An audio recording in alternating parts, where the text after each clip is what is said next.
जो बिल नहीं देना पड़ता, तो उसको नकद यानी कि एक तरह से साल भर में लगभग 15,000 रुपए की बचत एक एक परिवार को होगी। तो 1 करोड़ परिवारों को 15,000 रुपया सालाना बचत भी हुई और 300 यूनिट प्रतिमाह बिजली भी मुफ्त में मिलने का काम हुआ। अगर उसको भी 600 रुपए के हिसाब से गिने तो लगभग साल का 7200 रुपया वो भी बनता है। अब जब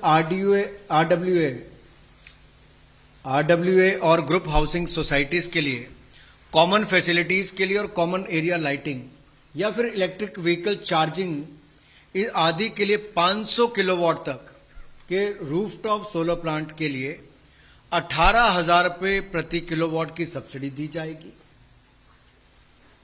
इसके अलावा जो डिस्कॉम्स हैं इनको भी अपना आधारभूत ढांचा, इंफ्रास्ट्रक्चर और टेक्नोलॉजी को अपग्रेड करना पड़ेगा, डेडिकेटेड मैन पावर देनी पड़ेगी। उस व्यवस्थाओं के लिए भारत सरकार उनको इंसेंटिव देगी। कमर्शियल अथवा इंडस्ट्रियल सेक्टर के लिए भी जो रूफटॉप सोलर है उसको प्रमोट करने के लिए नेशनल पोर्टल पर सिंगल विंडो क्लियरेंस का प्रावधान किया जाएगा। ये सुविधा मिलेगी और एमएसएमई जो हमारा लघु सूक्ष्म उद्योग है उसको कम ब्याज पर फाइनेंस प्रोडक्ट को बैंकों के द्वारा उपलब्ध करवाया जाएगा। हर जिले में एक मॉडल सोलर विलेज बनाया जाएगा, यानी कि वहां पे घरों के छतों के ऊपर ये रूफटॉप सोलर प्लांट लगे होंगे। इसी तरह से ही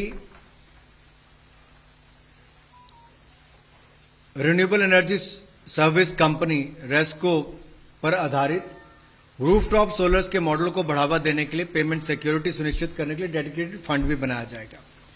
अब इसमें कहीं अर्बन लोकल बॉडीज और हमारी जो पंचायती राज संस्थाएं वो न रह जाएं, वो भी रूफटॉप सोलर प्लांट्स की एग्जीक्यूशन में जो बढ़िया काम करेंगी उनको हम इंसेंटिव देंगे और केंद्र सरकार के सभी भवनों पर 2025 तक प्रायोरिटी बेसिस पर मिशन मोड में रूफटॉप सोलर का डिप्लॉयमेंट किया जाएगा।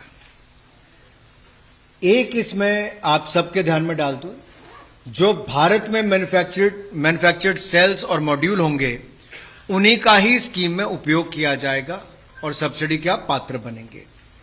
अब इसको 2023-24 से लेकर 2026-27 तक का प्रावधान रखा है और इसमें कुल मिलाकर 75,021 करोड़ रुपया का प्रावधान किया गया है और ये सेंट्रल सोलर स्कीम है, यानी कि पूरा पैसा जो सब्सिडी का है वो भारत सरकार ही देगी